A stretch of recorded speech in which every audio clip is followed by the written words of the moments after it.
Graça e paz do Senhor Jesus. 1 Samuel 15, versículo 22. Porém Samuel disse: será que o Senhor tem mais prazer em holocaustos e sacrifícios do que no obedecer a sua palavra? Eis que o obedecer é melhor do que o sacrificar. O ouvir é melhor do que a gordura de carneiros. Porque a rebelião é como o pecado de feitiçaria, e a obstinação é como a idolatria e o culto a ídolos do lar.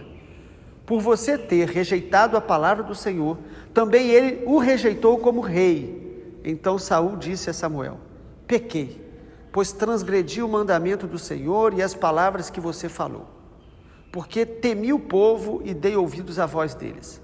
Mas agora peço que você perdoe o meu pecado, volte comigo, para que eu adore o Senhor. Porém Samuel disse a Saul: não voltarei com você.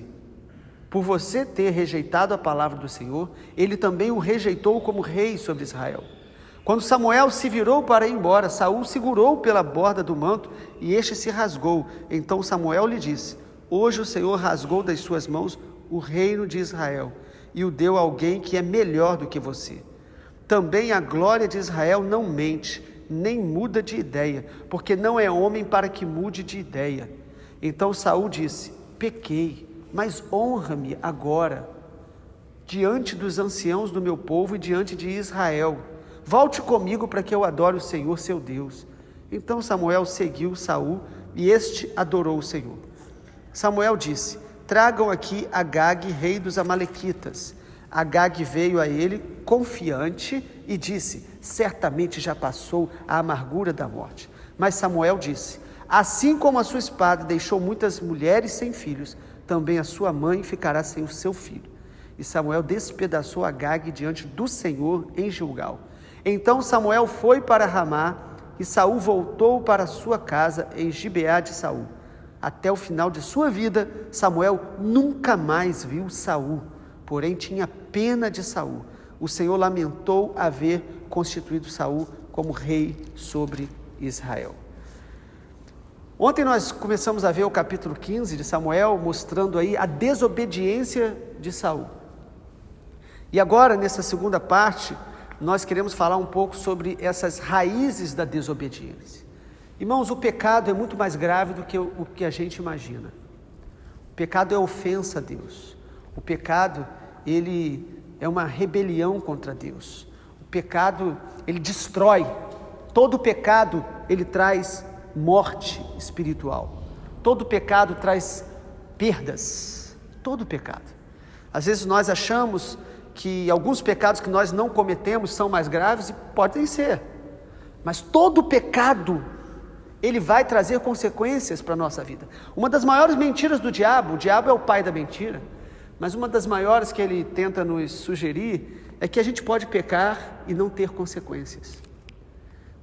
Desde Adão e Eva foi assim. Ele diz: você peca e depois você consegue administrar, as coisas não vão ser tão ruins assim. E é uma maneira que o diabo tem de nos enganar. Mas o pecado também tem uma raiz na nossa própria natureza, na nossa carne, na nossa natureza pecaminosa, que temos como uma herança do pecado original de Adão. Pecado ofende a santidade de Deus. Deus, ele é santo, Deus é luz, Deus é perfeito, Deus nos fez para viver em santidade. Quanto mais você ama a Deus, mais você vai querer se santificar. Por isso que o santo, ele se santifica mais, porque ele ama a Deus. Porque santidade não é questão de comportamento apenas, ainda que inclua isso. Santidade é imitar Jesus, é querer realmente refletir o caráter de Jesus. Pecado não apenas ofende a santidade de Deus, mas pecado ele quebra a nossa comunhão com Deus. Todo pecado nos separa da comunhão com Deus. Foi o que Deus falou para Adão: se você pecar, aquele que comer deste fruto proibido, ele vai morrer, ele vai perder algo, ele vai estar longe daquela comunhão, daquele lugar que Deus criou a gente para estar, que é na sua presença. Então o pecado, ele nos separa da comunhão com Deus, ele ofende a santidade de Deus, mas há um outro aspecto que às vezes a gente não pensa: o pecado sempre vai deformando o nosso caráter. Quando a gente peca, algo dentro da gente vai sendo quebrado, vai sendo deformado, e o que a Bíblia chama de iniquidade tem a ver com algo que ficou torto dentro da gente, que ficou distorcido dentro da gente. Então o pecado, ele ofende a Deus, separa de Deus, e ele vai deformando o caráter do homem. Por isso que a pessoa, quando começa a mentir, ela vai se acostumando a mentir, porque o caráter já foi deformado. Quando a pessoa começa a ser maledicente, ela já costuma falar mal das pessoas, ou a pessoa amarga. Tantos pecados, irmãos, que vão deformando a pessoa. Mas o pecado não só deforma o caráter, ele também adoece a alma. A pessoa vai ficando emocionalmente adoecida. Ela vai perdendo discernimento espiritual, ela já começa a achar que o que ela pensa é verdade e não a verdade de Deus. E foi isso que a gente viu aqui no texto de Saul. Aparentemente, parece que o que Saul fez não foi tão grave, e para ele não foi. Irmãos, todo pecado é grave, porque nos separa da graça de Deus, porque ofende a santidade de Deus. E quando Samuel vem exortar, vem confrontar Saul, Saul começa dizendo primeiro que foi o povo que separou aqueles animaizinhos, aqueles animais para poder sacrificar ao Senhor. Ele tem desculpas, ele não se arrepende. E o que nós vimos aqui em 1 Samuel capítulo 15, irmãos, talvez seja uma revelação muito importante no sentido de compreensão do nosso relacionamento com Deus na antiga aliança, no Antigo Testamento. Porque se a gente parar para pensar, Deus quando liberta Israel, Deus quando salva Israel, Deus quando chama Abraão, a grande mensagem é que só o Senhor é Deus, só devemos adorar a Yahvé.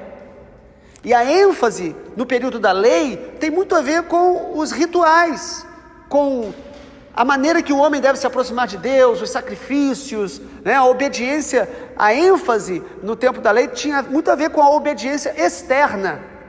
Mas agora no capítulo 15 de 1 Samuel nós vamos ver que na verdade o que Deus quer de nós não é algo apenas externo. Deus quer o coração. Deus quer uma obediência de coração, por amor a Ele, uma obediência de rendição a Ele, e não apenas sacrifícios. É aqui que a gente percebe isso claramente. E os profetas vão falar isso para Israel, porque Israel aprendeu uma coisa: é só o Senhor que nós devemos adorar? Como que é para adorá-lo? É só ir no culto? É ler a Bíblia? É para orar? E é só para orar só para Deus? Então a gente faz tudo isso. Mas isto pode ser feito sem o coração. E o Espírito Santo já, através dos profetas e Samuel, mostra que o que Deus quer é um coração quebrantado. A verdadeira adoração é aquela que nasce no coração, que ama a presença de Deus, que ama a vontade de Deus. Porque nós podemos começar a ter prazer na adoração em si, e não no Deus que deve ser adorado. Nós podemos começar a gostar da aparência, e não da mudança que Deus quer fazer no nosso coração. Então, qual é a raiz do pecado? Samuel dá nome para os pecados de Saul. Nós não gostamos que deem nome ao nosso pecado. Nós gostamos de dar nome ao pecado dos outros. Mas Deus, Ele dá nome, e nós precisamos ouvir o Espírito Santo nos confrontando, e não apenas saber o nome, e deixar Ele tratar no nosso coração, essas raízes pecaminosas, que todos nós temos que lutar contra ela. O pecado de Saul, em primeiro lugar, Samuel disse que foi um pecado de rebelião, versículo 23, rebelião é como pecado de feitiçaria. O fato, então, a essência do pecado, ela é a desobediência. Pecado é desobedecer a palavra de Deus, e no versículo 22 Samuel diz isso. Deus, será que Ele tem mais prazer no holocausto, no sacrifício, do que no obedecer a sua palavra? Samuel está dizendo: Saul, você está querendo sacrificar para Deus, guardou coisas aí dizendo que é para Deus, é para a glória de Deus, mas você está pecando. Deus quer obediência. E sabe por que você não obedeceu, Saul? Não é por um descuido, um deslize, não, é porque o seu coração se tornou rebelde, rebelião. O pecado nasce de um coração que se rebela contra Deus. Rebelião, irmãos, é você ser insubmisso à soberania de Deus, é você ser insubmisso à vontade de Deus. Todo pecado, irmãos, ele manifesta uma rebelião dentro do nosso coração. E olha a comparação que ele faz no versículo 23, o Senhor está nos falando, rebelião é como o pecado de feitiçaria. Se alguém olhar para você e falar que você está sendo rebelde, você vai até ficar incomodado. Mas alguém olhar para você e falar, você está sendo feiticeiro, você ficaria mais ofendido. Mas para Deus, a Bíblia diz que aquele que é rebelde, aquele que é insubmisso à autoridade de Deus, e muitas vezes até às autoridades que Deus estabelece, ele está agindo como alguém que é feiticeiro. Porque a feitiçaria é a tentativa do homem manipular poderes para alcançar favor pessoal. Isso é feitiçaria. A feitiçaria não tem a ver só com pessoas que gostam de demônios, não. Eles tentam usar o contato com os demônios, com as forças espirituais, para alcançar algum benefício pessoal, seja financeiro, seja na saúde, seja na vida sentimental, casamento. Então, as pessoas que fazem feitiçaria são aquelas que estão buscando a vontade dela a qualquer custo. E o Samuel, através do Espírito Santo, ele está dizendo o seguinte: Saul, você quando é rebelde, você está querendo a sua vontade. Quando você está se rebelando contra Deus, você está sendo um feiticeiro. Às vezes você está buscando a Deus, orando, fazendo sacrifícios, mas não para fazer a vontade de Deus, por amor a Deus, mas para que seja feita a sua vontade. Cuidado, nós precisamos vigiar, porque a rebelião é como feitiçaria. É uma raiz que tem a ver com o orgulho humano, que é essa base de todos os nossos pecados, o orgulho, a independência, a autossuficiência. Nós temos isso na nossa natureza carnal, que precisa ser mortificada. Nós precisamos todos os dias falar: Senhor, me liberta da minha vontade e me faz amar a tua vontade, conhecer e ter prazer de fazer a tua vontade. Saul não tinha isso. Ele entendeu que ele podia usar Deus para os seus próprios desejos. Amado, Deus quer usar o homem, mas os homens querem usar Deus para os seus próprios benefícios. Em segundo lugar, a raiz do pecado de Saul também tem a ver com obstinação. Samuel diz isso no versículo 23. A obstinação é como idolatria e culto a ídolos do lar. Porque Saul deve ter pensado: eu não tenho ídolo nenhum, eu não tenho nenhuma imagem de escultura, eu não adoro os deuses falsos dos filisteus, dos amalequitas. Mas sabe o que Deus está dizendo? Saul, quando você é obstinado, o que é obstinado? A pessoa teimosa, a pessoa que insiste no erro, insiste na vontade dele. Ele está dizendo: quem é obstinado é um idólatra. O obstinado, ele tem um ídolo, e o ídolo é ele mesmo, é o seu próprio ego, é a sua própria vontade. Quando nós começamos a fazer só a nossa vontade e não ouvir mais ninguém, nós estamos por um caminho de obstinação. E em terceiro lugar, o pecado de Saul também é revelado nesse texto, quando o próprio Saul fala algo para Samuel. Versículo 24. Saul disse a Samuel: pequei, transgredi o mandamento do Senhor, as palavras que você falou, porque temi o povo e dei ouvidos à voz deles. A terceira raiz do pecado de Saul é temor dos homens. Irmãos, muitas pessoas pecam porque elas querem agradar os homens, elas querem ficar bem vista pelas pessoas. Então tem gente que ela não assume uma vida com Deus, não se entrega mais a Deus, não se posiciona em valores do reino de Deus, porque elas não querem desagradar seus amigos da universidade, sua família, e eles começam a viver uma vida que não glorifica a Deus, por causa do temor dos homens. Saul queria mesmo agradar as pessoas, ele não queria agradar a Deus, ele queria agradar a ele mesmo, e ele queria ser bem visto pelos homens. E ainda em quarto lugar, o próprio Saul, ele fala isso aí, no versículo número 24, ele diz que ele transgrediu o mandamento do Senhor e as palavras que Samuel tinha falado com ele. Agora, irmãos, rejeitar a palavra de Deus é algo muito sério, porque a palavra de Deus, ela não é uma lei que Deus impõe por sua vontade e apenas por um desejo de se impor. Toda palavra de Deus é uma revelação da própria natureza de Deus, do caráter de Deus, do amor de Deus. Então toda palavra de Deus é para o nosso bem, é para o nosso crescimento, é para a nossa santificação. Então, quando nós desobedecemos a palavra, nós estamos ofendendo a Deus e estamos nos afastando da essência que Deus quer construir em nós. A essência que Deus quer formar em cada um de nós, irmãos, é a essência de Jesus. Deus está num processo na sua vida e na minha de nos tornar mais semelhantes a Jesus. E aí, o que Saul faz diante dessa repreensão? Irmãos, eu creio que Deus é misericordioso.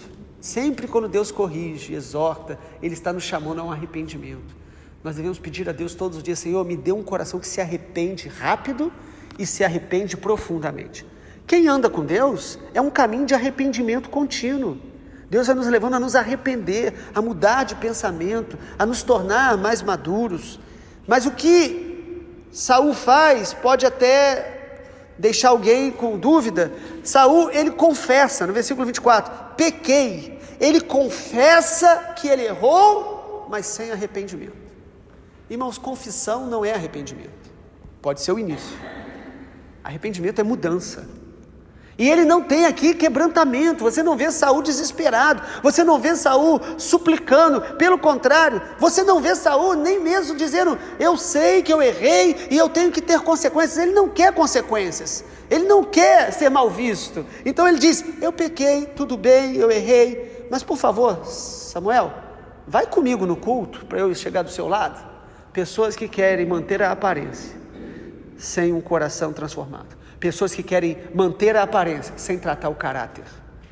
Muitas pessoas andando do lado de profetas, aparecendo como alguém que tem ministério, que não querem perder essa posição que eles alcançaram, mesmo estando reprovados diante de Deus. Irmãos, nós precisamos amar mais o quebrantamento do que a aparência. Muitas vezes é melhor a gente se submeter a um processo de Deus e assumir realmente que nós precisamos ser tratados, curados com humildade, do que ficar mantendo a aparência. Então, no versículo 28, Samuel disse: hoje o Senhor rasgou das suas mãos o reino de Israel. Saul perdeu a posição de rei. Ele perdeu, na verdade, a aprovação de Deus como rei. Deus, pela sua misericórdia, ainda deixou ele ali à frente de Israel durante mais 18 anos. Mas ele estava reprovado por Deus, e nenhum desse tempo ele demonstrou arrependimento mais, porque a obstinação vai cegando o nosso coração, vai cauterizando a nossa consciência. Há pessoas que elas estão cauterizadas, e se você de alguma forma está com a sensação de que isso possa estar acontecendo com você, clame a Deus para abrir os seus olhos, antes que seja tarde demais. Chegou um momento para Saul que foi tarde demais, mas nesse momento aqui, que ele ainda poderia ter se quebrantado, ele simplesmente diz: não, o mais importante não é se eu perdi o reinado ou não, se eu desobedeci a Deus ou não. Samuel, o mais importante é que eu chegue diante do povo e o povo veja você do meu lado. E Samuel não queria ir. E ele tentou segurar Samuel, a veste dele, o profeta teve a sua veste rasgada, uma coisa assim, uma desonra ali. Os profetas eram tratados com muito respeito, e Samuel usa aquilo como um ato simbólico e diz: hoje seu reino foi tirado. Mesmo assim, Saul diz: não, mas eu quero chegar ali diante do povo com você. A prioridade para Saul, e ele pede isso, olha o versículo 30, pequei, mas honra-me agora diante dos anciãos do povo. A prioridade de Saul era ser honrado pelas pessoas e não honrar o nome do Senhor. Às vezes nós queremos muito mais ser honrado pelos homens, reconhecido, do que honrar o Senhor. Irmãos, acredite, há uma recompensa que Deus só dá para quem o busca no lugar secreto. O Senhor Jesus diz isso: quando você for orar, entra no seu quarto, fecha a porta, e o Pai que te vê em secreto te recompensará. Aquilo que você faz e ninguém vê, e Deus vê, Ele vai te recompensar. Ore no lugar secreto, busque a Deus, coopere com o reino de Deus, não queira, não almeje posições elevadas, não almeje ser reconhecido pelos homens. Deus pode permitir isso pela graça dele a alguns no corpo de Cristo, mas que com isso venha mais humildade, mais temor, mais responsabilidade, mas que a gente ame sobretudo a honra do nome do Senhor. E Samuel, o que faz? Samuel vai com Saul. Alguns não entendem, né? Samuel diz: eu não vou. Saul insistiu. Eu creio, irmãos, que Samuel foi porque ele não queria também, naquele momento, o povo não poderia se dividir. Deus estava num processo de restaurar a glória dele no meio do povo de Israel. Então, às vezes, no meio de um processo de restauração, o Senhor permite algumas coisas que não estão sendo aprovadas por ele, mas ele permite para que mantenha o povo ali unido e o povo venha perceber o que o Senhor realmente quer fazer. Porque o que Deus quer realmente sobre nós é a glória dele nos enchendo. Não é a igreja cheia, não é o nosso ministério aparecendo, não é nem mesmo a nossa satisfação interior plena. O que Deus quer é que a gente seja cheio da sua glória, que a glória dele seja honrada no nosso meio, que o nome do Senhor Jesus seja glorificado. E Deus estava nesse processo. Então Samuel vai e chega ali, Samuel aproveita ali e fala assim: cadê o rei que vocês não mataram? Traz ele aqui. E olha a palavra que Samuel declara no versículo de número 33, Samuel disse: assim como a sua espada deixou muitas mulheres sem filhos, sua mãe ficará sem o seu filho. E Samuel despedaçou Agag diante do Senhor. Tudo que Samuel fazia, ele fazia diante do Senhor. Irmãos, nós precisamos fazer tudo diante do Senhor. O que Samuel estava fazendo aqui era exterminando aquele homem que simbolizava o pecado na nossa vida, aquele homem, aquele povo, os amalequitas que eram inimigos, que realmente tinham se levantado contra Israel de maneira maldosa, maliciosa, invejosa, traidora. Quando Israel estava no caminho do deserto, aqui Samuel destrói. O que Samuel está fazendo é o seguinte: Samuel demonstra a obediência total a Deus. Nós vamos destruir tudo que Deus mandou destruir. E isso nós temos que fazer na nossa vida, destruir tudo aquilo que é pecaminoso, abandonar, nos arrepender, nos converter ao Senhor de todo o coração. Qual é a diferença de Samuel para Saul? Samuel queria honrar o Senhor, obedecer ao Senhor de todo o coração. Samuel não deixava nenhuma palavra de Deus cair por terra. Vamos orar para que o Senhor nos dê um coração assim como de Samuel e não como de Saul. Pai, nós queremos te agradecer porque o Senhor fala conosco. A tua palavra vai nos podando, nos limpando, nos confrontando, e muito obrigado por isso, Pai, porque enquanto o nosso coração estiver quebrantado, nós vamos nos arrepender, nós vamos ser sensíveis, nós vamos realmente estar sensíveis à tua voz. Eu oro para que cada um que ouve essa palavra neste dia possa se arrepender dos seus pecados, possa abandonar os maus caminhos, que todos nós possamos crescer em temor ao Senhor, que o pecado não seja, ó Deus, na nossa vida um hábito, não seja em nossa vida algo que a gente trate com menos gravidade, mas que nós possamos enxergar a gravidade de cada pecado em nossa vida, para que nos tornemos mais santos, mais puros, mais parecidos com o Senhor Jesus. Nós te pedimos assim, Pai, no nome de Jesus. Amém, Senhor.